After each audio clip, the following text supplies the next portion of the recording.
ایک آگ ہماری منتظر ہے، ایک آگ سے ہم نکل رہے ہیں۔ اختر رضا سلیمی ایک جامع فنکار ہیں جنہوں نے شاعری اور نثری ادب دونوں میں اپنا مقام بنایا۔ ان کی تحریریں اردو زبان کے جدید رجحانات اور تخیل میں بے مثال اضافہ ہیں۔ اختر رضا سلیمی اردو اور ہندکو زبان کے شاعر، ناول نگار اور نقاد کے طور پر جانے جاتے ہیں۔ آپ کی پیدائش جون 1974 کو ہری پور، خیبر پختونخوا میں ہوئی۔ محمد پرویز اختر نام رکھا گیا۔ ابتدائی تعلیم گاؤں میں حاصل کی، بعد ازاں کراچی چلے گئے۔ وہاں سے میٹرک کر کے راولپنڈی منتقل ہوئے اور انٹرمیڈیٹ راولپنڈی بورڈ، جبکہ گریجویشن علامہ اقبال اوپن یونیورسٹی اور ایم اے سرگودا یونیورسٹی سے کیا۔ 2006 میں انہوں نے اکادمی ادبیات اسلام آباد سے اپنی ملازمت کا آغاز کیا، جہاں آج کل وہ ڈپٹی ڈائریکٹر کے عہدے پر فائز ہیں۔ اختر رضا سلیمی کے 3 شعری مجموعے اختراع، ارتفاع اور خوابدان، جبکہ 3 ناول جاگے ہیں خواب میں، جندر اور لواق شامل ہیں۔ ان کے فن و شخصیت پر بہت سے مقالے لکھے جا چکے ہیں اور ایم فل بھی کیے ہیں۔ ناول جندر کو جو پذیرائی ملی وہ کم ہی اردو ناولوں کے حصے میں آئی ہے۔ پھر اس کے بعد گر گیا سونے کا بھاؤ بھی، ایک شام اس نے کان سے جھمکا اتارا تھا۔ آئیے ان سے ملتے ہیں، گفتگو کرتے ہیں اور ان سے پوچھتے ہیں کہ سونے کا بھاؤ آج کل کیوں اتنا چڑھا ہوا ہے۔ السلام علیکم۔ وعلیکم السلام۔ کیسے ہیں آپ؟ خیریت سے؟ بالکل ٹھیک ٹھاک۔ بہت شکریہ آپ کا، آپ نے اتنی زیادہ آپ مصروف ہیں آج کل اور اس میں سے آپ نے اتنا وقت نکال لیا۔ بس مصروفیات تو لگی رہتی ہیں۔ بہت شکریہ آپ کا۔ اچھا، آپ سے کچھ باتیں پوچھنی ہیں مجھے۔ آپ کے بچپن کا ماحول کیسا تھا اور آپ اس ماحول نے آپ کے ادبی رجحانات پر کیا اثر کیا؟ دیکھیں، میں ایک بالکل چھوٹے سے گاؤں میں پیدا ہوا، پہاڑی گاؤں تھا۔ تو 5ویں تک میں نے اپنے گاؤں میں تعلیم حاصل کی۔ تو اس کے بعد مجھے وہاں سے جو 5ویں کلاس میں جا کے کراچی داخل ہوا۔ تو اب ایک آدمی، ایک بچہ کہ جو ایک بالکل چھوٹے سے گاؤں میں رہا ہو اور اس نے باہر کی دنیا نہ دیکھی ہو، تو اس کو اگر اتنے بڑے شہر میں لا کے پھینک دیا جائے تو وہ اس کے لیے ایک بڑی ایک تبدیلی۔ تو ایک طرح سے آپ یہ کہہ لیں، اس کی وجہ کیا تھی؟ شرارتیں تھیں آپ کی یا پڑھائی سے عدم دلچسپی تھی؟ نہیں، وہ اسکول میں نا یہاں پہ شرارتوں پہ مجھے مار پڑی تھی تو اسکول میں نے چھوڑ دیا۔ اچھا۔ تو امی ابو نے بڑا سمجھایا، تو جو بڑے بھائی ہیں میرے سردار سلیم صاحب، وہ کراچی میں ہوتے تھے، تو ان کو جب پتہ چلا تو انہوں نے کہا اس کو میرے یہاں بھیجو۔ اچھا۔ تو میں وہاں چلا گیا۔ تو وہ جو ایک فرسٹ ایکسپیرینس ہے نا، کہ یہ ایسے ہی ہے کہ جیسے آپ ایک کوئی مچھلی جو کسی گڑھے میں رکھی اور اس کو سمندر میں پھینک دیا جائے۔ تو پھر باقی میری ایجوکیشن وہاں ہوئی۔ تو اس تجربے کا یہ رہا میں اب جب پلٹ کے پیچھے دیکھتا ہوں تو وہ تجربہ میرے لیے بہت شاندار رہا۔ اس لیے رہا کہ میں اپنے ماحول سے کٹا، تو میرے اندر ایک اس علاقے سے محبت ڈیولپ ہوئی، جنہوں نے بعد ازاں میری شاعری میں اور خاص کر میرے ناولوں میں اس نے وہ تخلیقی صورت میں وہ سامنے آیا۔ تو آدمی جب کسی چیز سے دیکھیں، ہم دیکھتے ہیں نا کہ جو ہمارے وہ لوگ کہ جو سمندر پار رہتے ہیں ان کو وطن کی کشش زیادہ ہوتی ہے۔ بالکل بالکل۔ تو مجھے بھی ایک کشش رہی ہے جس کا بعد میں آ کے تو اس کا فائدہ مجھے تخلیقی طور پہ بہت ہوا۔ صحیح۔ شاعری کب سٹارٹ کیا آپ؟ شاعری اور جو یعنی آپ یہ کہہ لیں کہ میں نے 91 میں واپس اس شہر میں آیا۔ تو جس سال میں اس شہر میں آیا دوبارہ اسلام آباد میں، تو اسی سال میں نے وہ شروع کر دی تھی۔ لیکن میری پہلی جو چیز ہے وہ نثر کی چھپی تھی، یعنی میری پہلی جو مطبوعہ چیز ہے وہ کہانی تھی، جنگ میں چھپی تھی۔ اچھا۔ تو دونوں چیزیں ساتھ ساتھ چلتی رہیں، یعنی شاعری بھی اور نثر بھی۔ تو بعد میں یہ ہوا کہ میرے ایک دوست ہیں احمد حسین مجاہد، تو وہ میرے سے کافی سینئر ہیں، بہت ہی اچھے شاعر ہیں۔ تو ان سے میرا ملنا ملانا تھا، تو میں نے ان سے ایک دفعہ کہا کہ یہ میرے کچھ نثر پارے ہیں اور یہ کچھ غزلیں ہیں، تو آپ مجھے یہ بتائیں کہ کسی ایک شعبے میں جانا چاہتا ہوں۔ اچھا۔ تو انہوں نے مجھے کہا کہ آپ شاعر زیادہ اچھے ہیں تو آپ شاعری کی طرف جائیں. اچھا.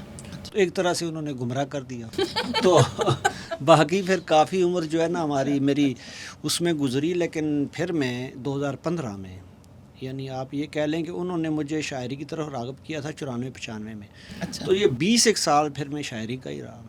تو 2015 میں، یعنی ناول میرا 2015 میں پہلا چھپا، ویسے 2013 میں پھر میں دوبارہ فکشن کی طرف آ گیا. اچھا اچھا اچھا. اچھا، آپ کے نزدیک غزل اور نظم میں بنیادی فرق کیا ہے؟ دیکھیں، میرے نزدیک تو یہ ہے کہ میں تو کسی صنف کو یا اس طرح نہیں ہے. یہ جو اصناف ہوتی ہیں، یہ میں سمجھتا ہوں کہ کوئی بھی خیال جو اپنی حیت اور فام ساتھ لے کے آتا ہے. یعنی کوئی خیال ہے جو غزل کے 2 مصرع میں سمویا جا سکتا ہے، کسی خیال کے لیے وہ ایک نظم درکار ہوتی ہے، کسی کے لیے افسانہ درکار ہوتا ہے، اور کسی کے لیے ناول درکار ہوتا ہے. تو یہ اصناف کی جو ہے، یہ کہنا کہ یہ بڑی تنگ دل ہے، یا اس میں وہ تنگنائے غزل والی بات جو ہے، تو میرا نہیں خیال کہ کوئی ایسا سلسلہ ہے. تو آپ تخلیق کار جو ہیں وہ کیسے یہ جان پاتے ہیں کہ اس وقت آپ نے اپنے جذبات کا اظہار غزل میں کرنا ہے، نظم میں کرنا ہے، افسانے میں کرنا ہے؟ میرا خیال ہے کہ وہ خیال ہی، وہ جو خیال ہمارے پاس آتا ہے وہی یہ طے کر دیتا ہے. اس میں کوئی شعوری کاوش نہیں.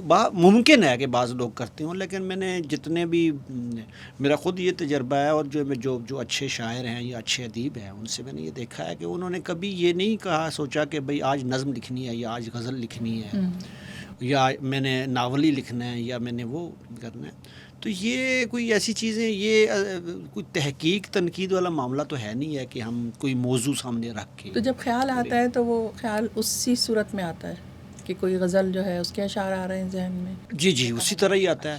لیکن جو فکشن کا خیال ہے، اور اس کا تھوڑا سا یہ ظاہر ڈیفرنٹ ہوتا ہے کہ فکشن میں آپ کو ایک خیال کو بہت دیر تک کیری کرنا پڑتا ہے. ناول ہے تو ناول اگر 6 مہینے آپ لگے ہوئے ہیں اس پہ تو اس کو کیری کرنا پڑتا ہے. غزل کا یہ ہے کہ ہوتا ہے کہ وہ فوری طور پہ آیا، وہ شعر مکمل ہوا، آپ اس ٹرانس سے باہر آ گئے. اور یہ دوسری بات یہ بھی ہے کہ جہاں تک میرا ذاتی ہے، یا میں نے کچھ اور دوستوں سے بھی یہ تجربات میں نے ان سے بھی پوچھے ہیں، یہ تخلیق کار ہے، ہر وقت تخلیق کار نہیں ہوتا. ہر وقت نہیں ہوتا. مقصد میں اس وقت تخلیق کار نہیں ہوں، ٹھیک ہے. اگر وہ ہر وقت تخلیق کار ہو تو پھر تو اس کو جینا ہی حرام ہو جائے ایک طرح سے. وہ تو پھر اور کچھ کر ہی نہ سکے. تو اگر ایک آدمی کوئی دفتر چلاتا ہے، ایک آدمی کوئی کاروبار بھی کرتا ہے اور ساتھ یہ بھی کر رہا ہے، تو اس کا مطلب یہ ہے کہ وہ ہر وقت تخلیق کار نہیں ہوتا. اس کی ایک آسان مثال یہ بھی ہے کہ بہت سی چیزیں آپ دوبارہ نہیں لکھ سکتے، ٹھیک ہے. اور بلکہ یہ بھی ہے کہ بہت سے لوگوں کے ایسا بھی ہوا، کہ خود میرے ساتھ ہوا کہ ایک ناول نامکمل پڑا ہوا ہے اور پڑا ہوا ہے. اچھا، میں نے کئی لوگوں کی بیازوں میں دیکھا ہے کہ وہ ایک ہی مصرع لکھا ہوا ہے، تو پتہ چلا کہ یہ 50 سال پہلے مصرع لکھا، دوسرا مصرع وہ نہیں لگا. تو اس کا مطلب ہے کہ دوبارہ اس لمحے میں وہ واپس جا نہیں سکے. تو تخلیقار جو ہے وہ ہر وقت وہ اس طرح نہیں اور ہوتا. ایسا بھی ہے کہ 40 سال بعد اس غزل میں ایک اور شعر ایڈ ہو جائے. یہ بھی ہوتا ہے، بالکل ہوتا ہے. بہت سے لوگوں نے ان کی غزلیں بہت بعد میں مکمل ہوئیں، اور کئی مجھے سینئر دوستوں نے کہا جی کہ یہ جو غزل ہے یہ آدھی ہم نے 25 سال پہلے کہی تھی اور بعد میں ہوئی ہے. جی. اچھا، آپ کی شاعری میں کچھ خواب، وجود، تنہائی، یاد، اس طرح کے استعارے اکثر دیکھنے کو ملتے ہیں. یہ محض علامتیں ہیں یا یہ آپ کے ذاتی تجربات کا عکس بھی ہے؟ دیکھیں، کچھ چیزیں آدمی کو بہت مرغوب ہوتی ہیں، وہ ان کی طرف لپکتا ہے. مثلا میرے ہاں یہ نہیں ہے کہ محض غزل میں یا محض نظم میں یا محض اس میں ناول میں، میری تینوں چیزوں میں کچھ جو میرے مسائل ہیں، وجودی مسائل ہیں، وہ مشترک ہیں. حالانکہ تینوں اصناف بالکل مختلف ہے. غزل اور چیز ہے، نظم اور ہے. اور بلکہ میں نے تو کچھ تھوڑے سے افسانے لکھے ہیں، تو ان میں بھی یہ دوست احباب کہتے ہیں کہ وہی چیزیں ہیں. تو کچھ خیالات، کچھ چیزیں ایسی ہوتی ہیں جو انسان کے اپنے، وہ جو کہتے ہیں نا کہ یہ جو چیز ہے یہ وجود کا، اپنی ذات کا اظہار ہوتا ہے. کچھ ایسی چیزیں ہوتی ہیں جو ہر آدمی کی کو بہت ہی مرغوب ہوتی ہیں. تو میرے لیے یہ خواب، یا میرے لیے موت موت بہت میرے لیے ہانٹنگ رہی ہے ہمیشہ. ضرور پوچھنا ہے بلکہ اس پہ بات کیجیے کہ موت کے اوپر. اور یہ ہے، اور اس کے علاوہ جو ہے وقت، جو ٹائم ہے، یہ 3-4 جو ہے نا میرے موضوعات بہت زیادہ یعنی چیزوں میں رپیٹ ہو رہے ہیں، اور میں اس کو کوئی بری بات بھی نہیں سمجھتا. ہر آدمی کے ہاں چیزیں، مقصد امیر کے ہاں بہت سی چیزوں کی ریپیٹیشن ہے. جی جی بالکل. منٹو کے ہاں اپنی جگہ ہے، ٹھیک ہے. تو وہ ظاہر ہے کہ اس نے، جس آدمی نے اپنے آپ کو لکھنا ہے تو اس کے ہاں ریپیٹیشن تو آئے گی. صحیح. تو یہ ہے کہ کچھ چیزیں آدمی کو ہوتی ہیں مرغوب. یہ اب خواب والا معاملہ جو ہے یہ اچھا، یہ اس میں ایک اور بھی وجہ ہے شاید کہ یہ ساری چیزیں، موت ہو گئی یا خواب ہو گیا یا ٹائم ہو گیا، اپنا وقت ہو گیا، یہ ساری ایسی چیزیں ہیں جو اسرار کی دھند میں لپٹی ہوئی ہیں. یعنی ہم سارے خواب دیکھتے ہیں، آپ دیکھتی ہیں، میں دیکھتا ہوں، ہر آدمی خواب دیکھتا ہے، لیکن وہ بعد میں سوچتا رہتا ہے کہ یہ وہ اگر اس سے پوچھے نا خواب کیوں آتے ہیں یا کہ یہ کیا چیز ہوتی ہے تو کوئی آدمی نہیں بتا سکتا. ہم وقت کو گزرتا ہوا محسوس کرتے ہیں، لیکن یہ کیسی عجیب بات ہے کہ میں جس لمحے یہاں داخل ہوا تھا، میں اس اب مکان اور زمان میں یہی فرق ہے، ٹائم سپیس میں، کہ میں وہاں سے یہاں آیا تھوڑی دیر پہلے، 10-15 منٹ پہلے، تو میں ابھی جب بھی چاہوں تو میں اس مکان میں، اس سپیس میں دوبارہ قدم رکھ سکتا ہوں، لیکن میں اس لمحے میں نہیں رکھ سکتا. اچھا. جس لمحے میں داخل ہوا تھا اس لمحے میں دوبارہ نہیں ہو سکتا. تو یہ اس کے ساتھ کچھ چیزیں، اسرار لپٹے ہوئے ہیں. اسی طرح موت ہے، موت کے بارے میں بھی جو ہے وہ ہم سارے عزیزوں کو مرتا دیکھتے ہیں، ازل سے دیکھ رہے ہیں، سن رہے ہیں، سب کچھ دیکھ رہے ہیں، لیکن ایک آدمی سوچتا ہے کہ بھئی یہ کیا ایسی چیز ہے کہ جو آدمی پہ جب وارد ہوتی ہے تو اس کے بعد وہ بالکل ایک چلتا پھرتا انسان. وہ آپ کے وہ ناول میں جو جملے تھے وہ بہت کمال کے، کہ خدا کے وجود سے جی جی جی لا تعداد لوگ منکر ہو سکتے ہیں، لیکن موت جو ہے، ہاں، موت سے کوئی انکاری نہیں ہے. بالکل جندر میں وہ جو ہے بالکل وہ بہت جی جی باقی میں دیکھیں نا، دنیا کا اس پہ اتفاق ہے، ساری دنیا کا اتفاق ہے، ٹھیک ہے. خدا کے وجود یا دنیا کی کسی بھی اور چیز کے پہ پوری دنیا متفق نہیں ہے، لیکن اس پہ سارے متفق ہیں. اچھا، اسی میں آپ کا ایک اور بھی جملہ تھا جو مجھے بہت پسند آیا، کہ میں آج تک یہ نہیں سمجھ سکا، اس غلطی کو نہیں سلجھا سکا کہ موت نے خدا کو خلق کیا یا خدا نے موت کو. جی، اس کا کیا مطلب ہے؟ بہت گہری بات ہے یہ. ہاں، یہ آپ یہ کہہ لیں کہ بعض لوگ، یہ ایک نظریہ ہے کہ آپ دیکھیں نا، جب آدمی، بہت سے لوگوں کو آپ نے دیکھا ہے کہ وہ جوانی میں، اپنے شباب کے عروج میں خدا سب کچھ بھولے ہوئے ہوتے ہیں. جی جی. تو جو ہی انہیں موت قریب آتی ہوئی ہوتی ہے تو وہ اس طرف ٹلٹ ہو جاتے ہیں. بہت سے ایسے، یا یہ کہ موت کو دیکھ کر یقین آتا ہے کہ خدا ہے. صحیح. جاگے ہیں خواب میں آپ کا پہلا ناول تھا. جی جی. اس کا سرور بہت منفرد، اس کے بارے میں بتائیے. جی، وہ وسیع حیدر ہیں، ہمارے دوست ہیں، کراچی کے ہی ہیں. تو وہ، اس کی بڑی دلچسپ کہانی ہے. چونکہ وہ میرا پہلا ناول تھا تو جو وسیع حیدر ہیں وہ چونکہ میرے بہت قریبی دوستوں میں سے ہیں، تو میں بہت سی چیزیں ایسی تھیں نا کہ میں فکشن نگاروں سے یا شاعروں سے شیئر نہیں کرتا تھا. اچھا. اس کی وجہ یہ ہے کہ بھائی پتہ نہیں یہ کچا پکا، کیونکہ میں بطور شاعر اسٹیبلش ہو چکا تھا. جب میں ناول لکھ رہا تھا تو میرے 3 شعری مجموعے چھپ چکے تھے. تو آدمی کو ایک خوف سا بھی رہتا ہے کہ بھائی یہ دوستوں میں یہ نہ ہو کہ یہ پتہ نہیں کس سطح کا ہے. لیکن شاعری تو میں کر رہا تھا، مجھے پتہ ہے کہ میری شاعری کس سطح کی ہے. لیکن نثر کی طرف جب آپ جاتے ہیں تو میں نے کچھ دوستوں کو، 2-4 دوست ہیں جن کو وہ شروع سے ہی میں نے ساتھ رکھا، تو انہیں جب میں نے پہلا ڈرافٹ اس کا مکمل کیا تو میں نے انہیں وہ بھیجا. بلکہ ہم فون پہ ایک دوسرے سے اس پہ باقاعدہ بات کرتے تھے، جو بھی حصہ پڑھتے تھے وہ تو پھر ہم بات کرتے تھے. تو وہ چلتا رہا سلسلہ. پھر وہ ڈرافٹ ختم ہوا تو میں نے دوبارہ لکھا. میں عموماً اپنی چیزیں 3-4 دفعہ لکھتا ہوں، چاہے غزل ہو، نظم ہو، ناول ہو.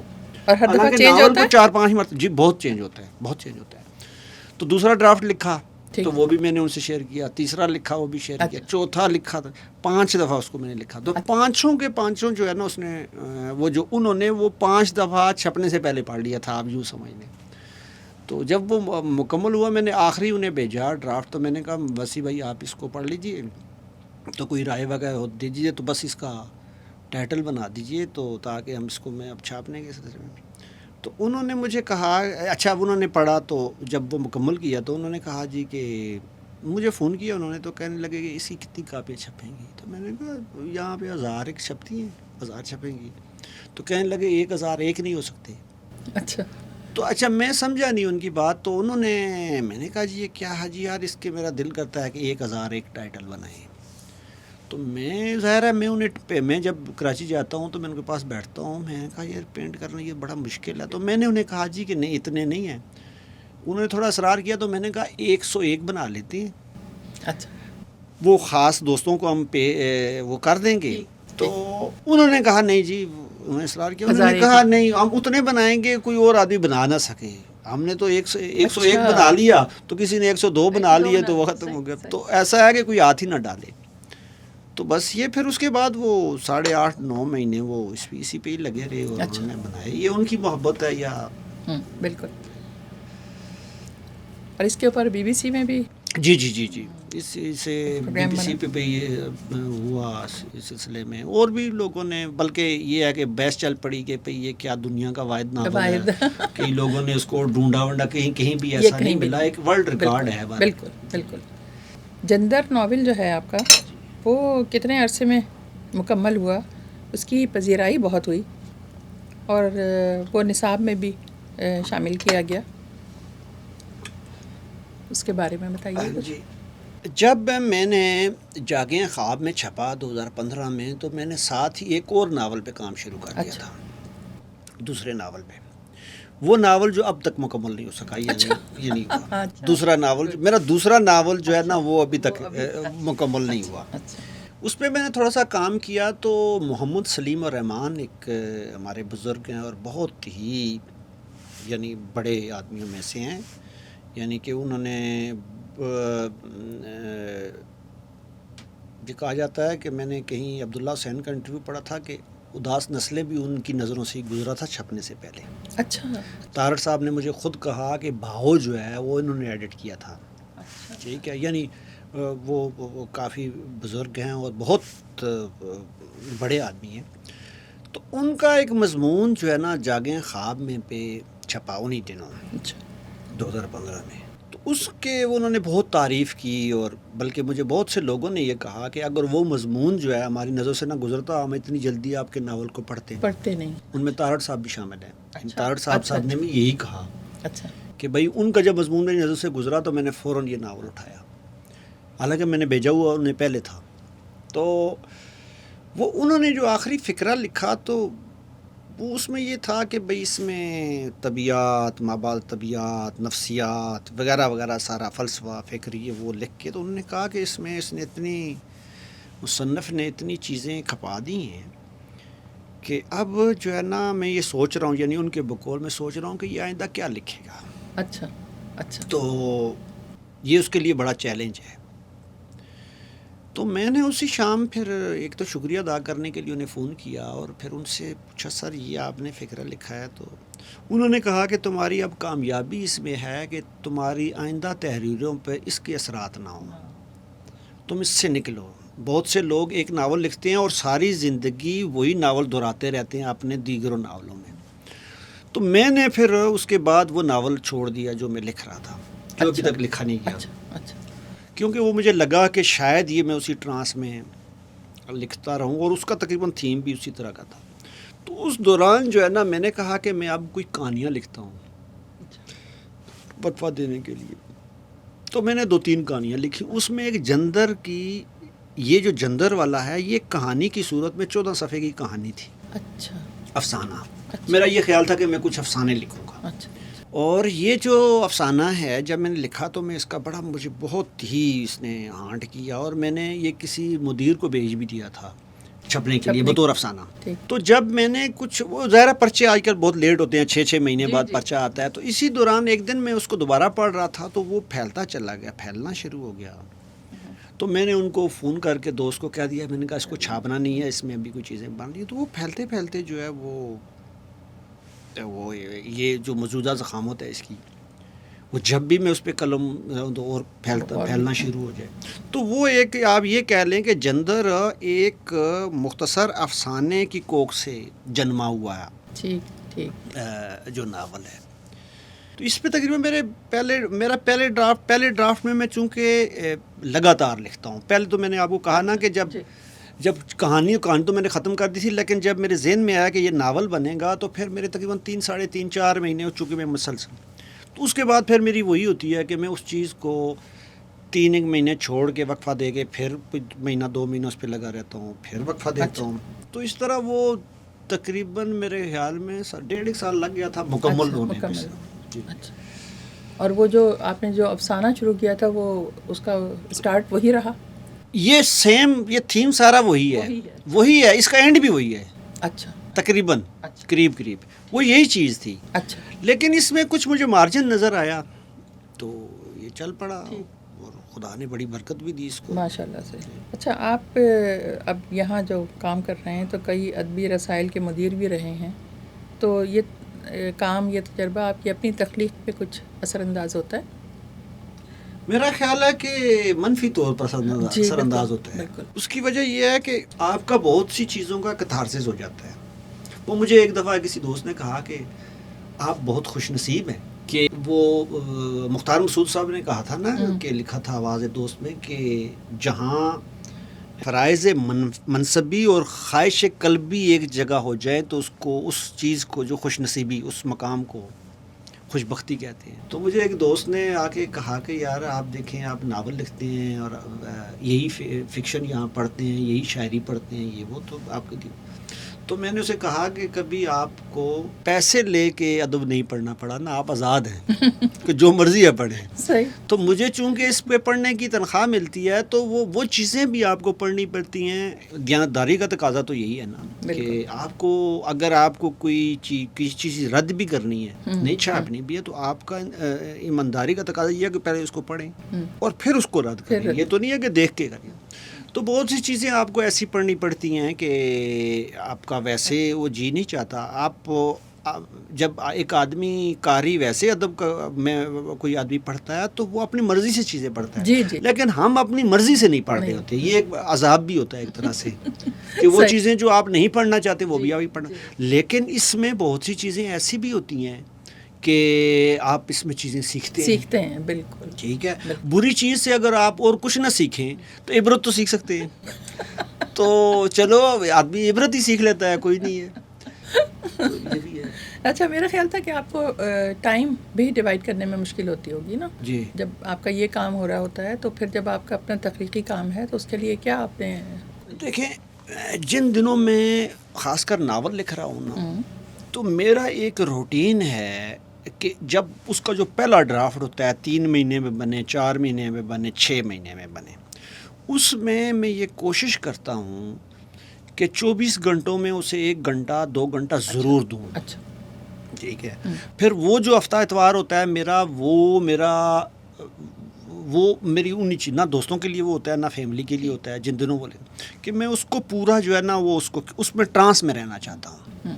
جب وہ ایک دفعہ ایک اس کا وہ مکمل ہو جاتا ہے تو پھر آدمی اس کو ایڈٹ وہ تو ایسا ایسا کرتا رہتا ہے, وہ کچھ ضروری نہیں ہے. لیکن پہلے ڈرافٹ کے لیے آپ کو بہت وہ ٹرانس کو کیری کرنا ہوتا ہے, اور اس کے لیے یہ ہے کہ بے شک ایک فقرہ بھی نہ لکھا جائے, لیکن میں وہ پیچھے سے شروع کرتا ہوں, پڑھنا شروع کر دیتا ہوں تاکہ اس ٹرانس میں تو کم از کم اچھا کہ وہ ایک جیسا ہی لگے. ہاں, میں یہی پوچھنا چاہ رہی تھی کہ وہ ایک دفعہ آدمی آ جائے اس ٹرانس میں, تو پھر اگر آفس جا رہے ہیں, کہیں جا رہے ہیں, تو وہ تو ظاہر بات. لیکن ان دنوں میں آفس میں بھی ہوں نا, تو میرے دماغ میں وہی چلتا رہتا ہے, وہی چیزیں چلتا رہتا ہے. میں اگر کوئی ایسی چیز ہو تو میں تقریباً اگر میں ایک چیز پڑھوں بھی تو میں کوشش کرتا ہوں ان دنوں کہ ویسی ہی چیزیں پڑھوں کہ جو مجھے اکسائیں, لکھنے پہ اکسائیں.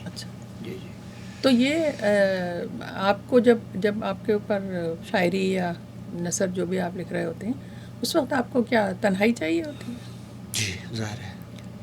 تو اگر آپ پبلک میں ہوں تو آپ کو خیال نہیں آ رہے ہوتے یا آپ کے ذہن میں وہ چیز آ رہی؟ دیکھیں جو شاعری کا معاملہ ہے وہ اور الگ ہے. ٹھیک. آپ ویگن میں بیٹھے ہوئے ہیں, آپ ڈرائیو کر رہے ہیں, آپ کچھ بھی ہیں, تو وہ جو شاعری ہے اگر آپ وہ لگے ہوئے ہیں ادھر شور شرابہ ہے کچھ بھی ہے تو وہ آپ اپنے اس دھن میں لگے رہتے ہیں. لیکن اچھا ذہن میں بن رہا ہوتا ہے نا, وہ ضروری نہیں ہے کہ اس کو آپ لکھیں. غزل کا یہ نہیں ہے, بسا اوقات یہ بھی ہوتا ہے کہ بعد میں آرام سے 2 گھنٹے بعد 4 گھنٹے بعد جا کے آرام سے وہ لکھ لیا, مصرے تو ذہن میں وہ رہ جاتے ہیں. لیکن فکشن کا معاملہ, خاص کر ناول کا معاملہ جو ہے نا, اس کے لیے آپ کو پراپر بیٹھنا پڑتا ہے.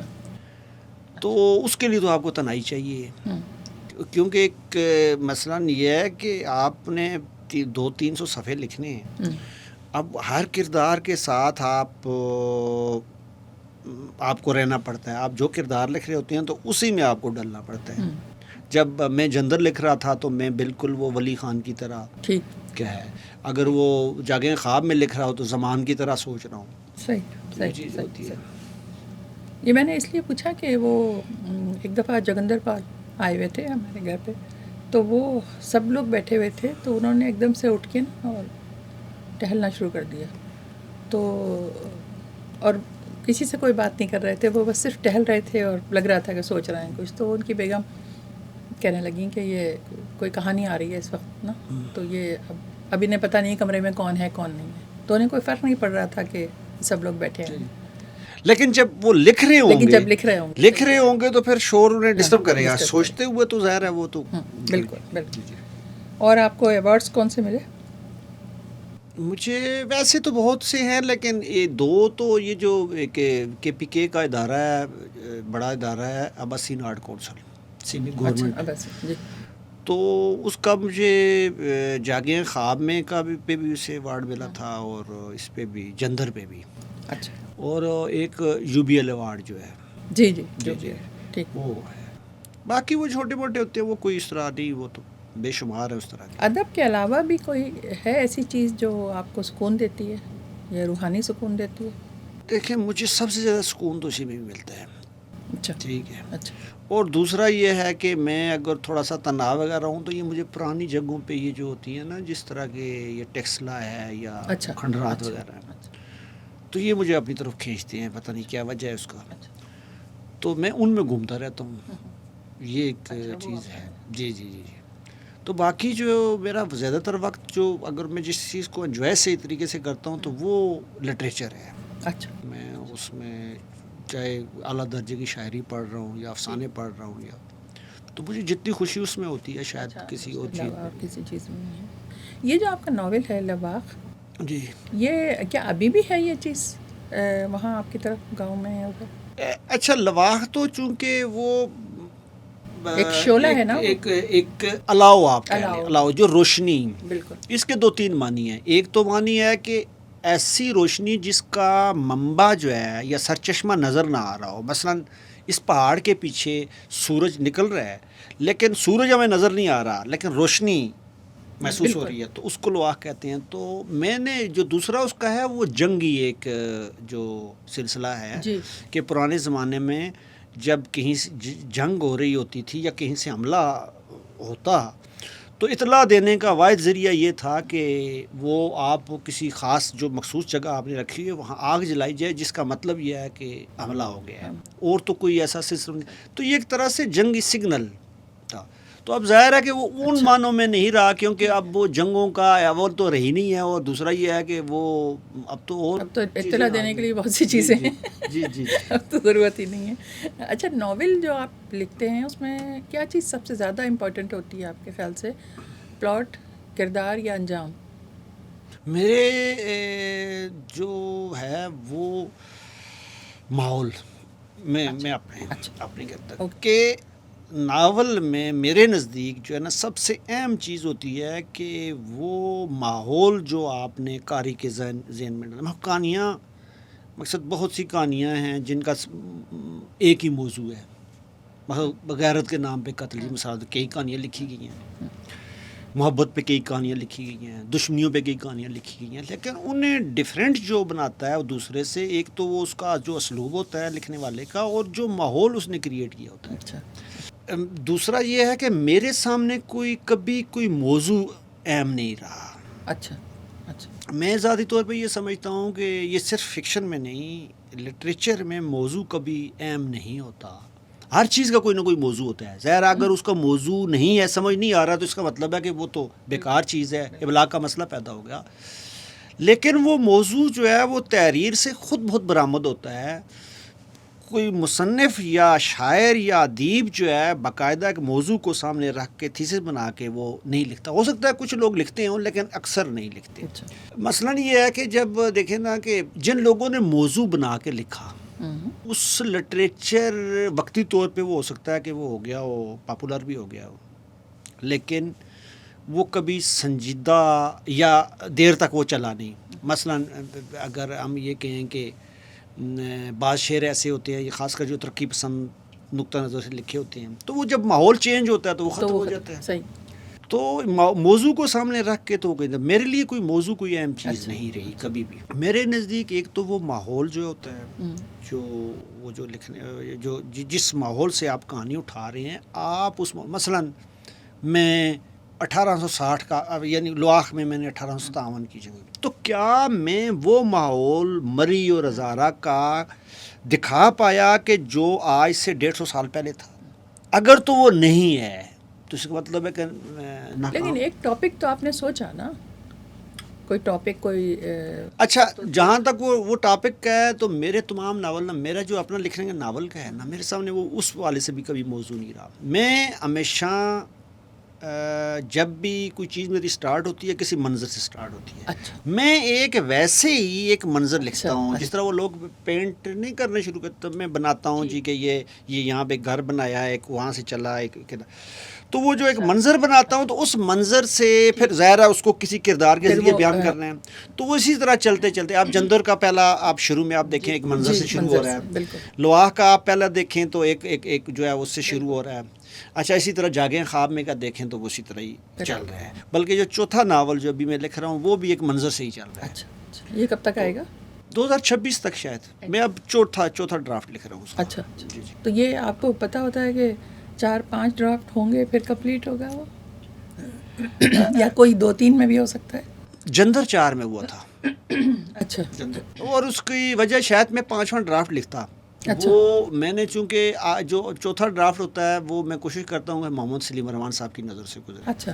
تو ان کو جب میں نے بھیجا کہ بھائی اس کے بعد میں ایک ڈرافٹ لکھوں گا، تو اس میں اگر کوئی آپ سمجھیں کہ کسی جگہ کوئی کمی بیشی کرنی ہو تو آپ بے شک کاٹ سکتے ہیں. تو انہوں نے وہ ابھی میرے پاس رکا پڑا ہوا ہے ان کا، تو انہوں نے کہا تھا کہ اب اس کو بالکل ایک لفظ بھی نہ کاٹنا ہے نہ بڑھانا ہے اس کو، بلکہ انہوں نے لکھا کہ ہو سکتا ہے تم خراب کر دو اس کو، تو اس لیے اس کو بالکل اسی طرح چھاپ دو.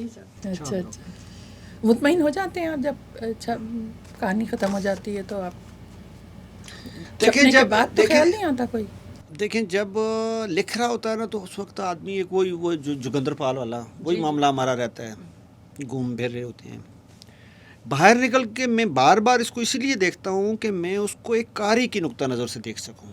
جب آپ پہلا ڈرافٹ لکھتے ہیں تو آپ ایک ٹرانس میں ہوتے ہیں، ٹھیک ہے، تو آپ جو ہے اس کے بارے میں کوئی فیصلہ نہیں کر پاتے کہ یہ اچھا ہے یا کس سطح کا ہے، کیونکہ آپ اس ٹرانس میں ہیں. پھر جب میں اس کو وقفہ دیتا ہوں تو اس کو دوبارہ ایک قاری اور ایک ناقد کے نقطہ نظر سے پڑھتا ہوں. اور میری خوش قسمتی بھی یہی ہے کہ مجھے جو کام وہی پھر بات ہے کہ وہ عدالت کا ہی ملا ہوا ہے، وہ ایک کانٹ چھانٹ کا ہی. بالکل. تو وہ یہ ہے کہ پھر میں چونکہ اس پہ کانٹ چھانٹ میں لگا رہتا ہوں تو اس میں آہستہ آہستہ مجھے اندازہ ہوتا رہتا ہے کہ کہاں کوئی مارجن ہے، کہاں بڑھانا چاہیے، کم کرنا چاہیے، اگر کہیں نثر میں کچھ خرابی ہے یا کچھ ہے تو وہ پھر یہ لگا رہتا ہوں. اچھا. مجھے ابھی یاد آیا جب میں جوگندر پال کا بتا رہی تھی تو ہماری ایک بزرگ خاتون شاعرہ تھیں، اب تو وہ نہیں رہی، اللہ مغفرت کرے. وہ کیا کرتی تھیں کہ اکثر ان کو نا روٹی پکاتے ہوئے بھی آ جاتا تھا نا کچھ ان کو، تو وہ آٹے کے اوپر لکھتی تھیں کہ پھر ذہن سے نکل جائے گا، آٹے کے اوپر لکھتی تھی وہ. تو اس لیے مجھے یہ خیال رہتا ہے کہ جب آپ چل پھر رہے ہیں تو اس وقت ذہن میں کیا ہے، وہ چیز آ رہی ہے یا نہیں آ رہی. اچھا چلیں، آخر میں آپ نوجوان تخلیق کاروں کے لیے کوئی ان کو نصیحت کریں، کوئی پیغام دیں. دیکھیں یہ پیغام دینا وصیت کرنا نصیحت کرنا جو ہے بزرگوں کا کام ہے، تو میں بھی اپنے آپ کو بزرگوں میں شمار نہیں کرتا. ٹھیک ہے. اور پیغام جو ہے وہ بڑے لوگ دیتے ہیں، ہم چھوٹے موٹے لوگ ہیں. پیغام تو کیا ہے کہ درخواست کی جا سکتی ہے نئی نسل سے کہ خاص کر نئے لکھنے والوں سے کہ پڑھیں. جب تک آپ پڑھیں گے نہیں تو آپ کبھی اچھا ادب تخلیق نہیں کر سکتے. اگر آپ نے اچھا ادب تخلیق کرنا ہے تو پہلے آپ کو پتہ ہونا چاہیے کہ اچھا ادب ہوتا کیا ہے. اور یہ اچھا ادب ہوتا کیا ہے یہ دنیا کا کوئی آدمی کوئی استاد آپ کو نہیں سکھا سکتا جب تک آپ خود اس کو پڑھتے نہیں ہیں. تو ان سے تو یہی گزارش ہے کہ وہ پڑھیں. اور جو عام لوگ ہیں ان سے یہ گزارش ہے کہ وہ ادب کو پڑھیں.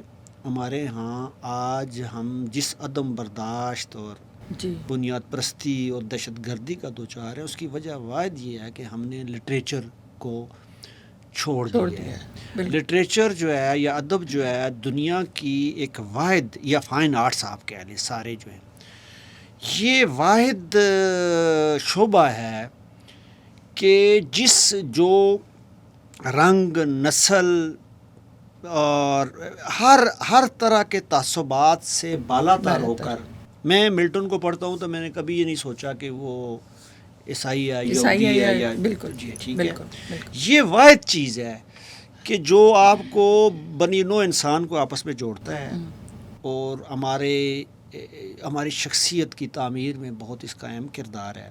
اگر ہمارے یہ جو لوگ ہیں لٹریچر پڑھ رہے ہوتے تو یہ ان چیزوں سے جن چیزوں سے ابھی ہم گزر رہے ہیں ان سے. تو کیا خیال ہے آپ کا کیوں دور ہیں اب آج کل کے بچے کیوں دور ہیں؟ اس کی وجہ 2 وجوہات ہیں. ایک تو وجہ یہ ہے کہ ہمارا جو لٹریچر کا نصاب ہے وہ اپڈیٹڈ نہیں ہے. ٹھیک ہے. اور وہ اسی طرح یبوست زدہ پرانا وہ چل رہا ہے. ایک تو وہ وجہ ہے کہ ہمارے نصاب میں یہ کیپیسٹی نہیں رہی ہے کہ وہ ادب کا ذوق پیدا کریں. اور دوسرا جو ہے اساتذہ کہ جو خاص کر اردو کے میں یہ جو ہائی کلاسز کے جو ہوتے ہیں جو یونیورسٹیز جامعات میں پڑھاتے ہوتے ہیں یہ بیشتر لوگ جو ہیں ایک آدمی اقبال کو پڑھا رہا ہے اور اقبال کا ایک شعر وزن میں نہیں پڑھ سکتا خود اور پڑھا رہا ہے اقبالیات. تو وہ کیسے ذوق پیدا کرے گا؟ اچھا پھر دوسری بات یہ ہے کہ جو اساتذہ ہیں وہ متن تک جانے ہی نہیں دیتے بچے کو جامعات میں. یعنی اگر امراؤ جان ادا ہے نصاب میں شامل ہے تو کوئی استاد امراؤ جان ادا نہیں پڑھائے گا. ایک وہ جو چھوٹے چھوٹے وہ جو نوٹس لیے ہوتے ہیں کہ یہ کردار ہے تو یہ سوال آئے گا. اچھا بے شمار اگر 100 بچے ہیں ایک کلاس میں لڑکے ہیں تو ان میں سے 2 نے بھی وہ متن نہیں پڑھا ہوتا. وہ جو ٹیسٹ پیپر تو فلاں وہ جو چیزیں ہوتی ہیں یا جو ان کے نوٹس ہوتے ہیں متن تک وہ پہنچتے ہی نہیں ہیں. تو پھر ان کے اندر ذوق وہ ان ٹیسٹ پیپروں کی وجہ سے یا ان کوشچنوں کی وجہ سے تو پیدا نہیں ہو سکتا. آپ نے مجھے ایک بات یاد دلا دی. بیٹی میری A لیولز کر رہی تھی اور امراؤ جان ادا کے حساب میں تھا تو ان کی ٹیچر جو تھیں انہوں نے فوٹو کاپی کرا کے کچھ پیپرز ان کو دے دیے تھے بچوں کو. بس اس حد تک تھی بات. تو خیر میں نے کہا اس سے وہ پڑھنے میں اللہ کا شکر ہے ٹھیک تھی تو اس نے پڑھ بھی لیا ناول. وہ ٹیچر جو ہیں وہ لے کے جا رہی تھیں بچیوں کو مووی دکھانے امراؤ جان ادا. اور وہ مووی بھی پرانی نہیں تھی نئی والی تھی کوئی ابھیشیک بچن والی کوئی. تو میں نے بھی دیکھی تو نہیں تھی لیکن میں نے ٹریلر دیکھے تھے 1-2 سین دیکھے تھے. تو پتہ چلا کہ بچوں کو لے کے جا رہے ہیں وہ. تو میں پہنچ گئی اسکول. میں نے ان سے کہا کہ بھائی یہ میرا تو نہیں خیال کہ بچوں کو دکھانا چاہیے میں تو نہیں بھیجوں گی لیکن بہرحال آپ پرنسپل سے بات کی. میں نے کہا ناول تو بچے پڑھ نہیں رہے ہیں مووی دیکھ کے کیا سیکھیں گے. وہ کہنے لگی نہیں دیکھیں ناول اتنا بڑا سا ہے بچے کہاں پڑھ پائیں گے. تو میں نے کہا آپ پڑھائیں گی تو پڑھیں گے نا. اگر آپ نے یہ فوٹو کاپی بانٹ دی ہیں ان کو اس کی سمری کہ بس آپ یہ پڑھ لیں. تو میری بیٹی کی ساری دوستیں ہیں میری بیٹی بہت عرصے ناراض رہے مجھ سے کیونکہ میں نے منع کر دیا تھا. میں نے کہا آپ پہلے ٹیچر سے میں نے یہ کہا کہ پہلے آپ دیکھیے اگر آپ کو لگتا ہے کہ بچے دیکھ سکتے ہیں وہ لڑکے لڑکیوں کو آپ لے کے جا رہی ہیں اور وہ فلم آپ وہ والی دکھا رہی ہیں ان کو جو ابھیشیک بچن کی ہے اس میں سوئمنگ کے بھی ہیں جبکہ امراؤ جان کا وہ سوئمنگ سے کیا تعلق تھا. تو وہ پھر وہ بہرحال انہوں نے بات مانی گئی اور نہیں لے کر گئے فلم. تو وہ ابھی آپ نے امراؤ جان کی بات کی تو مجھے یاد آیا کہ واقعی میں بچوں کو نہیں پڑھا رہے اور بچوں کو وہ الفاظ بھی نہیں آ رہے ہوتے پھر. تو یہ سب سے بڑا مسئلہ یہی ہے کہ ہمارے اساتذہ رکاوٹ ہیں بچوں کو اصل متن تک. کیسے واپس آئیں گے؟ یہ تو حکومت کوئی پالیسی بنائے پراپر، اور جامعات میں ایچ ای سی جو ہے وہ اس پہ کرے کہ بھئی یہ متن پڑھائیں. ٹھیک ہے، یہ نہیں ہے کہ بس اس کی سمری کیا ہے اور وہ اس کا جو ہے. بچے بھی بہت سہل پسند ہو گئے ہیں نا. جی بچے بھی نہیں لیکن جب اس کو ضرورتاً نصاب کے طور پہ وہ کرنا تو وہ کریں گے بالکل. اچھا، آپ کا ایک شعر ہے، پھر اس کے بعد گر گیا سونے کا بھاؤ ہوئی. ایک شام اس نے کان سے جھمکا اتارا تھا.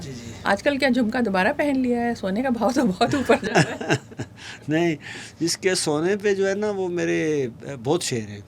تو ایک شعر ہے کہ لایا ہوں آپ کے لیے چاندی کی بالیاں، کانوں میں ان کو ڈال کے سونا بنائیے. اچھا. تو اور بھی ہے، بلکہ یہ ہوا کہ ایک دور میں یہ بھی ہوا تھا کہ میں کسی مشاعرے میں نا کسی آدمی نے یہ سونے کا لفظ استعمال کیا. میں بھی اسی مشاعرے میں بیٹھا ہوا تھا تو وہ سونے کا لفظ کو استعمال کیا. شعر اس کا وہ مختلف تھا.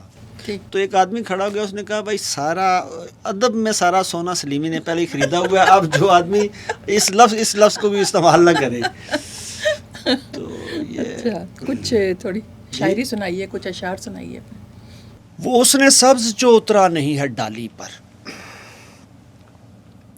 وہ حسن سبز جو اترا نہیں ہے ڈالی پر، فریفتہ ہے کسی پھول چننے والی پر. بھائی میں ہل چلاتے ہوئے جس کو سوچا کرتا تھا، میں ہل چلاتے ہوئے جس کو سوچا کرتا تھا، اسی کی گندمی رنگت ہے بالی بالی پر. بھائی واہ. یہ لوگ سیر کو نکلے ہیں سو بہت خوش ہیں، یہ لوگ سیر کو نکلے ہیں سو بہت خوش ہیں، میں دل گرفتہ ہوں سبزے کی پائے مالی پر. بہت اچھا، بہت اچھا. 2-3 شعر اور سناتا ہوں. جی میں ہے اس جہاں کو دوبارہ بنائیے، جی میں ہے اس جہاں کو دوبارہ بنائیے، جیسا یہ بن نہیں سکا ویسا بنائیے. اس بار کوئی نقش نہ رکھیے نگاہ میں، اس بار کوئی نقش نہ رکھیے نگاہ میں، اس بار کوئی اور ہی نقشہ بنائیے. اب خواب پر اٹھائیے بنیاد دو جہاں، اب خواب پر اٹھائیے بنیاد دو جہاں، جو بن چکا کچھ اس کے علاوہ بنائیے. بہت اچھا. اس تشنگی کو ڈھالیے قطرے میں اور پھر قطرے کو جھیل، جھیل کو دریا بنائیے. بہت اچھا. لایا ہوں آپ کے لیے چاندی کی بالیاں، کانوں میں ان کو ڈال کے سونا بنائیے. بہت اچھا. اور گھر سے کوئی نکلنے کو تیار ہی نہیں، اچھا، گھر سے کوئی نکلنے کو تیار ہی نہیں، اب کس کے واسطے کوئی رستہ بنائیے.